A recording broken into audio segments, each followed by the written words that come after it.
देव क्षेत्र नैमिषारण्य में स्वर्गलोक की प्राप्ति की कामना से सौनकादि ऋषियों ने सहस्त्र वर्ष में पूर्ण होने वाला यज्ञ प्रारंभ किया। एक समय प्रातःकाल के हवनादि कृत्यों का संपादन करके उन सभी मुनियों ने साक्षात्कार किए गए आसनासीन सूत जी महाराज से आदर पूर्वक यह पूछा, हे सूत जी महाराज, आपने सुख देने वाले देवमार्ग का सम्यक निरूपण किया है। इस समय हम लोग भयावह यममार्ग के विषय में सुनना चाहते हैं। आप सांसारिक दुखों को और उस क्लेश के विनाशक साधन को तथा इस लोक और परलोक के क्लेशों को यथावत वर्णन करने में समर्थ हैं, अतः उसका वर्णन कीजिए। सूत जी बोले, हे मुनियों, आप लोग सुने, मैं अत्यंत दुर्गम यम मार्ग के विषय में कहता हूँ, जो पुण्य आत्माओं के लिए सुखद और पापियों के लिए दुखद है।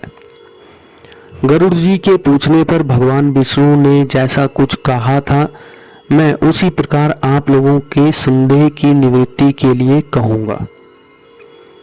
किसी समय बैकुंठ में सुखपूर्वक विराजमान परम गुरु श्री हरि से बिनता पुत्र गरुड़ जी ने विनय से झुककर पूछा, हे देव, आपने भक्ति मार्ग का अनेक प्रकार से मेरे समक्ष वर्णन किया है और भक्तों को प्राप्त होने वाली उत्तम गति के विषय में भी कहा है। अब हम भयंकर यम मार्ग के विषय में सुनना चाहते हैं। हमने सुना है कि आपकी भक्ति से विमुख प्राणी वहीं जाते हैं। भगवान का नाम सुगमता पूर्वक लिया जा सकता है। जीवा प्राणी के अपने वश में है तो भी लोग नरक को जाते हैं। ऐसे अधम मनुष्यों को बार बार धिक्कार है। इसलिए हे भगवान, पापियों को जो गति प्राप्त होती है तथा यम मार्ग में जैसे वो अपने अनेक प्रकार के दुख प्राप्त करते हैं, उसे आप मुझसे कहने की कृपा करें। श्री भगवान बोले, हे पक्षींद्र, सुनो, मैं उस यम मार्ग के विषय में कहता हूँ जिस मार्ग से पापी जन नरक की यात्रा करते हैं और जो सुनने वालों के लिए भी भयावह है। हे ताक्षर्य, जो प्राणी सदा पाप प्रायण हैं, दया और धर्म से रहित हैं, जो दुष्ट लोगों की संगति में रहते हैं, सत्शास्त्र और सत्संगति से विमुख हैं, जो अपने को स्वयं प्रतिष्ठित मानते हैं, अहंकारी हैं तथा धन और मान के मद से चूर हैं, आसुरी शक्ति को प्राप्त हैं तथा दैवी संपत्ति से रहित हैं, जिनका चित्त अनेक विषयों में आसक्त होने से भ्रांत है, जो मोह के जाल में फंसे हैं और कामनाओं के भोग में ही लगे हैं, ऐसे व्यक्ति अपवित्र नरक में गिरते हैं। जो लोग ज्ञानशील हैं वे परम गति को प्राप्त होते हैं। पापी मनुष्य दुख पूर्वक यम यातना प्राप्त करते हैं। पापियों को इस लोक में जैसे दुख की प्राप्ति होती है और मृत्यु के पश्चात वे जैसी यम यातना को प्राप्त होते हैं, उसे सुनो। यथोपार्जित पुण्य और पाप के फलों को पूर्व में भोगकर कर्म के संबंध से उसे कोई शारीरिक रोग हो जाता है। मानसिक रोग और शारीरिक रोग से युक्त तथा जीवन धारण करने की आशा से उत्कंठित उस व्यक्ति की जानकारी के बिना ही सर्प की भांति बलवान काल उसके समीप आ पहुंचता है। उस मृत्यु की संप्राप्ति की स्थिति में भी उसे वैराग्य नहीं होता। उसने जिनका भरण पोषण किया था उन्हीं के द्वारा उसका भरण पोषण होता है। वृद्धावस्था के कारण विकृत रूप वाला और मरणाभिमुख वह व्यक्ति घर में अवमानना पूर्वक दी हुई वस्तु को कुत्ते की भांति खाता हुआ जीवन व्यतीत करता है। वह रोगी हो जाता है, उसे मंदाग्नि हो जाती है तथा उसका आहार और उसकी सभी चेष्टाएं कम हो जाती हैं। प्राणवायु के बाहर निकलते समय आंखें उलट जाती है, नाड़ियां कप से रुक जाती है, उसे खांसी और श्वास लेने में प्रयत्न करना पड़ता है तथा कंठ से घुरघुर से शब्द निकलने लगते हैं। चिंतामग्न सोचनों से घिरा हुआ तथा सोया हुआ वह व्यक्ति कालपास के वशीभूत होने के कारण बुलाने पर भी नहीं बोलता। इस प्रकार कुटुंब के भरण पोषण में ही निरंतर लगा रहने वाला अजितेंद्रिय व्यक्ति अंत में रोते बिलखते बंधु बांधवों के बीच उत्कट वेदना से संज्ञा शून्य होकर मर जाता है। हे गरुड़, उस अंतिम क्षण में प्राणी को व्यापक दिव्य दृष्टि प्राप्त हो जाती है, जिससे वह लोक परलोक को एकत्र देखने लगता है। अतः चकित होकर वह कुछ भी कहना नहीं चाहता। यमदूतों के समीप आने पर सभी इंद्रियां विकल हो जाती हैं, चेतना जड़ीभूत हो जाती है और प्राण चलायमान हो जाते हैं। आप आतुर काल में प्राणवायु के अपने स्थान से चल देने पर एक क्षण भी एक कल्प के समान प्रतीत होता है और 100 बिच्छुओं के डंक मारने जैसी पीड़ा होती है, वैसी पीड़ा का उस समय उसे अनुभव होने लगता है। वह मरणासन व्यक्ति फेन उगलने लगता है और उसका मुख लार से भर जाता है। पापी जनों के प्राणवायु अधोद्वार गुदाद्वार से निकलते हैं।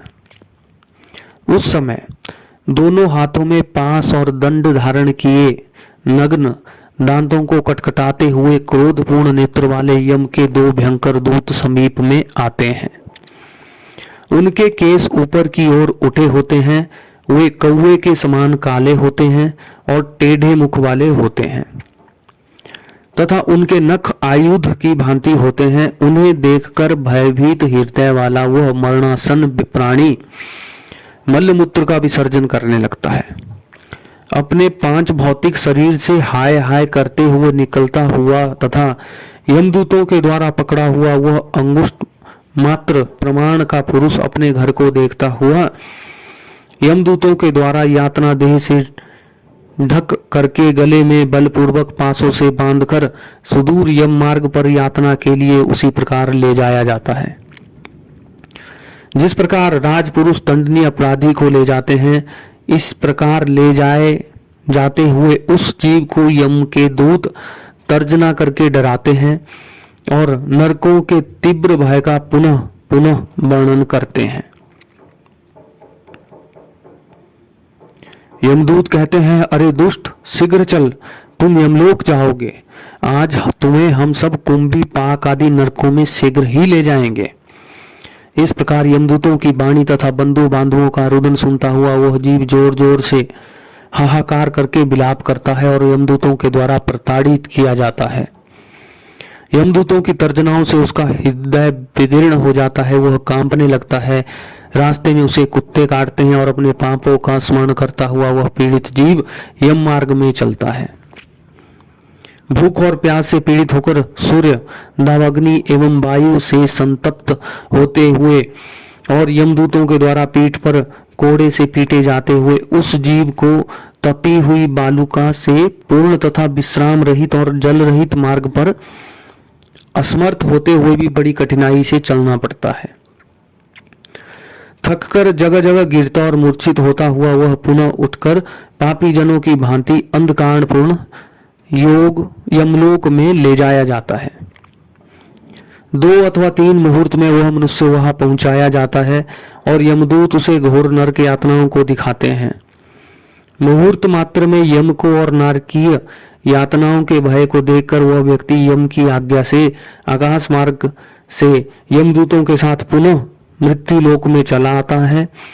मृत्यु लोक में आकर अनादि वासना से बद्ध हुआ जीव देह में प्रविष्ट होने की इच्छा रखता है, किंतु यमदूतों द्वारा पकड़कर पास में बांध दिए जाने से भूख और प्यास से अत्यंत पीड़ित होकर रोता है। हे ताक्षर्य, वह पात की प्राणी पुरुषों से दिए हुए पिंड और आतुर काल में दिए हुए दान को प्राप्त करता है तो भी उस नास्तिक को तृप्ति नहीं होती। पुत्रादि के द्वारा पापियों के उद्देश्य से किए गए श्राद्ध, दान तथा जलाजलि उनके पास नहीं ठहरती। अतः पिंडदान का भोग करने पर भी वे क्षुधा से व्याकुल होकर यम मार्ग में जाते हैं। जिनका पिंडदान नहीं होता वे प्रेत रूप में होकर कल्प पर्यंत निर्जन वन में बहुत दुखी होकर भ्रमण करते रहते हैं। सैकड़ों करोड़ कल्प बीत जाने पर भी बिना भोग किए कर्म फल का नाश नहीं होता है और जब तक वह प्राणी जीव यातनाओं का भोग नहीं कर लेता है तब तक उसे मनुष्य शरीर प्राप्त नहीं होता है। हे पक्षी, इसलिए पुत्र को चाहिए कि वह 10 दिनों तक प्रतिदिन पिंडदान करे। हे पक्षी श्रेष्ठ, वे पिंड प्रतिदिन 4 भागों में विभक्त होते हैं। उनमें 2 भाग तो प्रेत के देह के पंचभूतों की पुष्टि के लिए होते हैं, तीसरा भाग यमदूतों को प्राप्त होता है और चौथे भाग से उस जीव को आहार प्राप्त होता है। 9 रात दिन में पिंड को प्राप्त करके प्रेत का शरीर बन जाता है और 10वें दिन उसमें बल की प्राप्ति होती है। हे खग, मृत व्यक्ति के देह जल जाने पर पिंड के द्वारा पुनः 1 हाथ लंबा शरीर प्राप्त होता है, जिसके द्वारा वह प्राणी रास्ते में शुभ और अशुभ कर्मों के फल को भोगता हुआ यमलोक जाता है।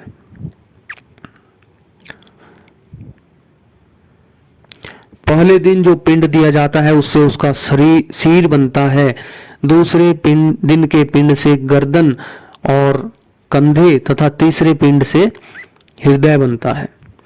चौथे पिंड से पीठ, 5वें से नाभि, 6ठे और 7वें से कमर और गुह्यांग उत्पन्न होते हैं। 8वें पिंड से जांघें और 9वें पिंड से घुटने तथा पैर बनते हैं। इस प्रकार 9 पिंडों से देह को प्राप्त करके 10वें पिंड से उसकी क्षुधा और तृषा यानी भूख और प्यास ये दोनों जागृत हो जाती हैं। इस पिंड से शरीर को प्राप्त करके भूख और प्यास से पीड़ित जीव 11वें तथा 12वें 2 दिन भोजन करता है। 13वें दिन यमदूतों के द्वारा बंदर की तरफ बंधा हुआ वह प्राणी अकेला उस यम मार्ग में जाता है। हे खग, मार्ग में मिलने वाली बैतरणी को छोड़कर यमलोक के मार्ग की दूरी का प्रमाण 86,000 योजन है। वह प्रेत प्रतिदिन रात में 247 योजन चलता है। मार्ग में आए हुए इन 16 पुरों को पार करके पातकी व्यक्ति धर्मराज के भवन में जाता है। सौम्यपुर, सौरीपुर, नगेंद्र भवन, गंधर्वपुर, शैलागम, कौंचपुर, क्रूरपुर, विचित्र भवन, भलापदपुर, दुखदपुर, नाना क्रंदपुर, सुतप्त भवन, रौद्रपुर, पयो वर्षणपुर, सीताढ़यपुर तथा बहुभीतिपुर को पार करके इनके आगे यमपुरी के में धर्मराज का भवन स्थित है। यमराज के दूतों के पासों से बंधा हुआ व्यक्ति जीव रास्ते भर हाहाकार करता रोता हुआ अपने घर को छोड़कर यमपुरी को जाता है।